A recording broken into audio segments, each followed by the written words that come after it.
Next topic is uniform circular motion. So let us understand one by one what is uniform motion. Uniform क्या होता है? Uniform होता है, suppose करिए आपने एक पर्टिकुलर एरिया लिया, दिस इज द एरिया, और आप यहां पर वेलोसिटी मेजर कर रहे हैं इतने सारे पॉइंट्स पे। अगर सभी पॉइंट्स पर वेलोसिटी आपकी सेम है, अगर मैंने कहा 1 मीटर पर सेकंड है तो सभी पे सेम है, अगर सभी पे सेम आती है then you can say it's a uniform motion.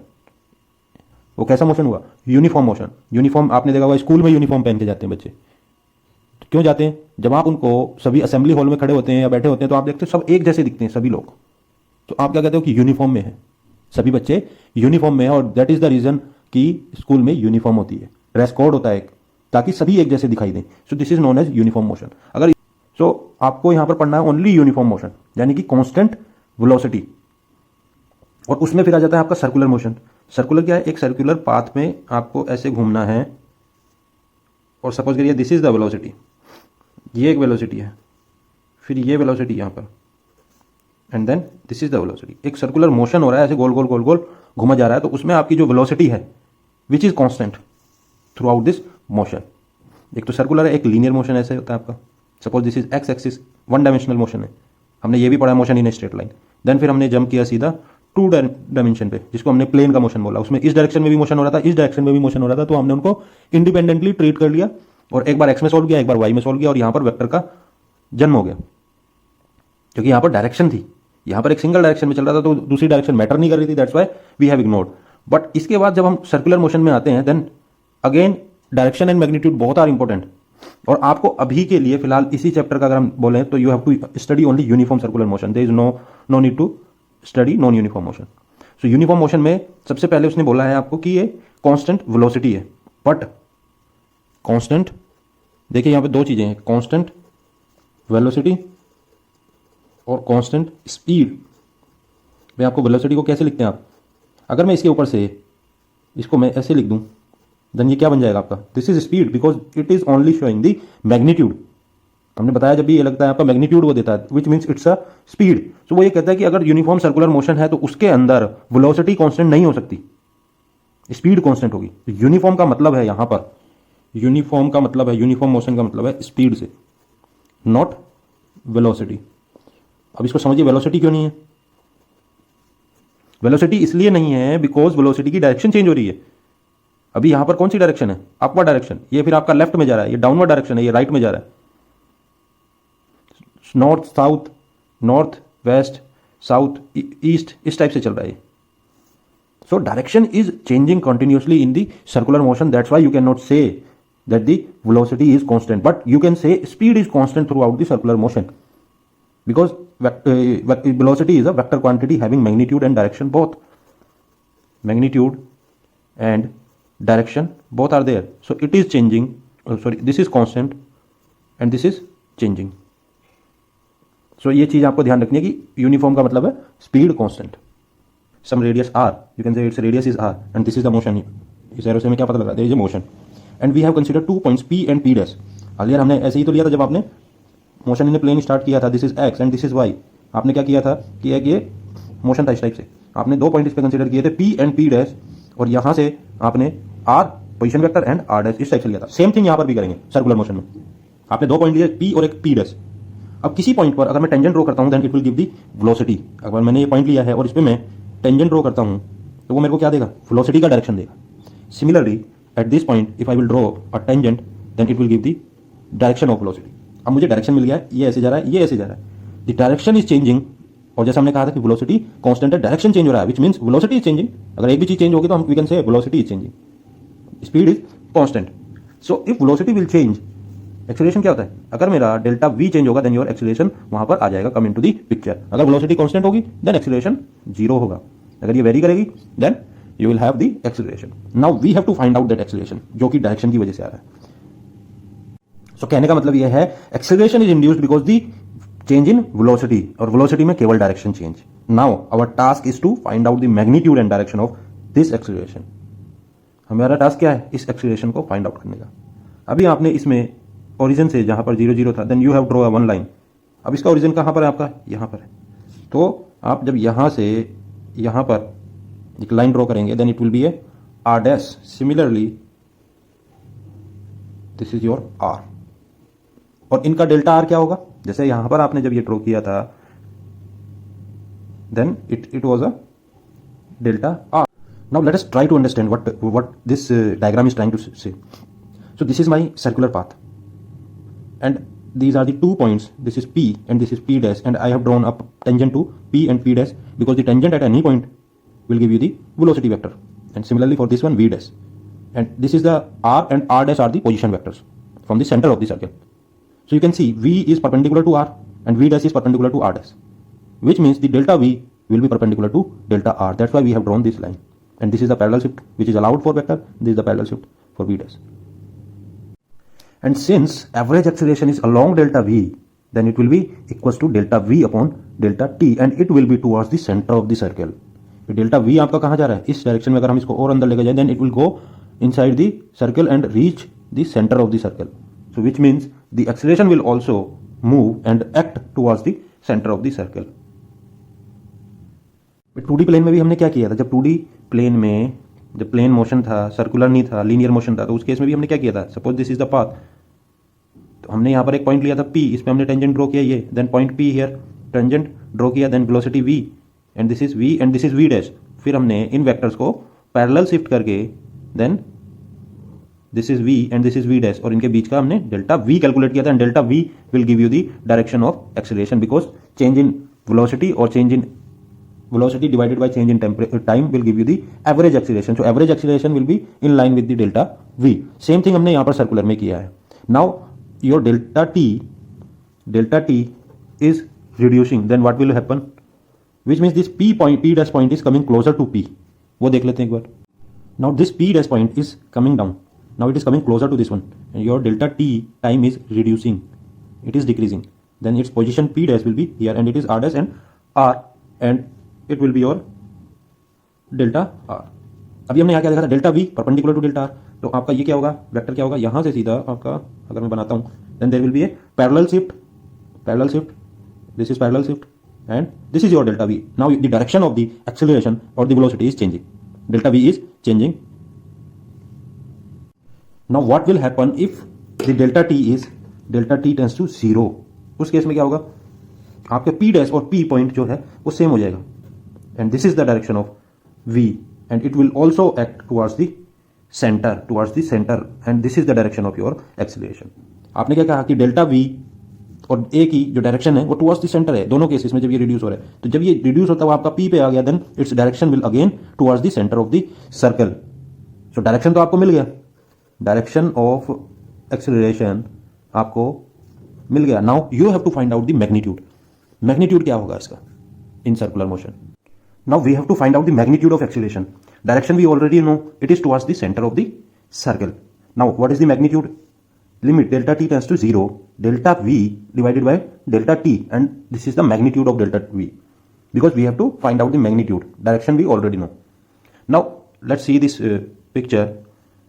This is your r, position vector r dash, position vector at p and p dash. Similarly for velocity, it will be tangent to this p, v and v dash. C is the center of this circle, or you can say the radius of the circle, and this is the delta v. Let us assume that the direction, the angle between r and r dash be delta theta, and suppose this is your delta r. Now we have two triangles, one is this one C P dash and P, triangle C P dash and P, and another triangle which is GHI, and as we know V is perpendicular to r, V dash is perpendicular to r dash, and delta V is perpendicular similar.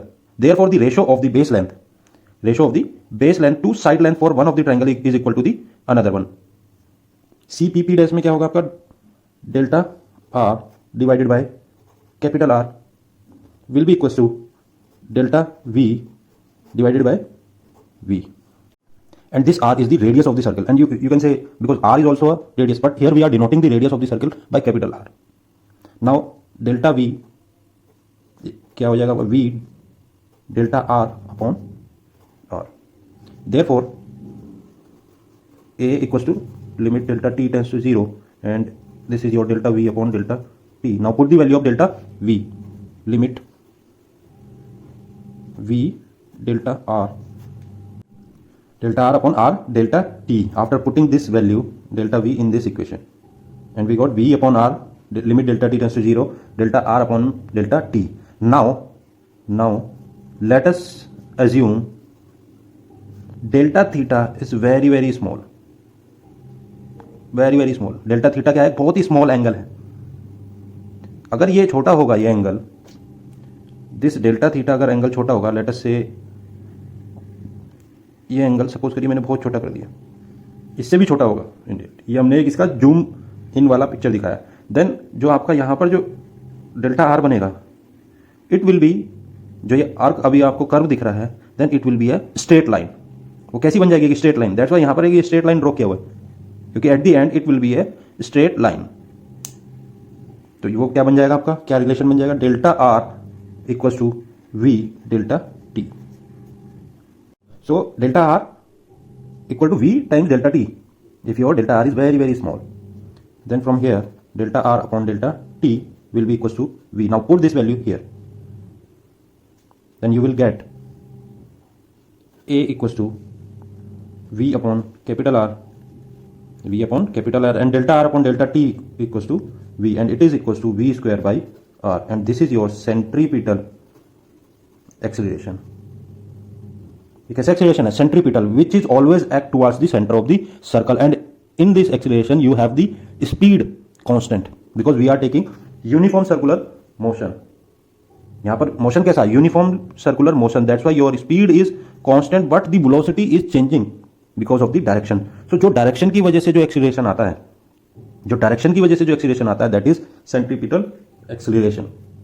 Suppose करिए आप एक car में हैं और car एक ये आपकी road है सपोज करो, और आप कार में बैठे हैं, ये आपकी कार है. जब कार इस कर्व में चलेगी, एक मुड़ी हुई रोड है, आप कई बार आपने फील भी किया होगा, चाहे आपकी बाइक भी हो, तो जब आप इसके अंदर घुसेंगे, इसके ऊपर जाएंगे कर्व रोड पर, और अपनी स्पीड को कांस्टेंट कर दीजिए, हालांकि बहुत मुश्किल है बट स्पीड कांस्टेंट करने की कोशिश करिए, then you will feel a acceleration towards the centre. जब आप बाहर से इसको यहाँ से ऑब्जर्व करेंगे, then you will feel that the you are moving towards the centre. So जो सेंटर की तरफ जो एक्सेलरेशन लगता है, that is known as centripetal acceleration, and this is the acceleration. That's why people feel nausea and they have the vomiting. Constantly वो speed भी constant नहीं होगी, वहां पर दूसरा एक्सेलरेशन भी एक्ट करेगा which is because of the speed variation. तो स्पीड वेरिएशन और डायरेक्शन दोनों की वजह से एक्सीलरेशन आता है. दैट्स वाई जब गाड़ी टर्न करती है एक कर्व रोड पर, तो हमें ज़्यादा प्रॉब्लम होती है क्योंकि एक्सीलरेशन बहुत ही हाई रहता है. अगर आप यहाँ पर भी देख रहे हैं, इसकी फिजिक्स को समझे, v स्क्वायर बाई आर है. अगर आपकी वेलोसिटी 2 मीटर भी है, 2 मीटर पर सेकंड भी है, तो उसका डबल हो जाएगा, 4 बन जाएगा ये एक्सीलरेशन आने के लिए. तो एक्सीलरेशन बहुत ज़्यादा होता है उस केस में. Now finally we got the centripetal acceleration magnitude which is v square by r, but it can also be calculated by using the angular velocity component or angular speed concept. We know this is your angular speed or angular velocity which is equals to change in angular displacement. Theta is your angular displacement. वैसे velocity क्या होती है आपकी? linear displacement divided by time, change in time. यहाँ पर linear की जगह अगर angular की बात करें तो angular displacement आ गया. Now this is your linear velocity. So your linear velocity is change in displacement. Suppose this from P to P dash is the distance traveled by the particle is delta s. So it is equals to delta s by delta t, and delta s equals to r delta theta. जो आपका ये arc है, arc equals to radius into angle, ये आपका formula होता है. arc length equals to radius, जो यहाँ पर इसकी ये radius है, r into delta theta. Now put this delta s here, r delta theta upon delta t, and this factor is equals to this one. Now we got r omega. So v equals to r omega. Put this value here, then you will get omega square r.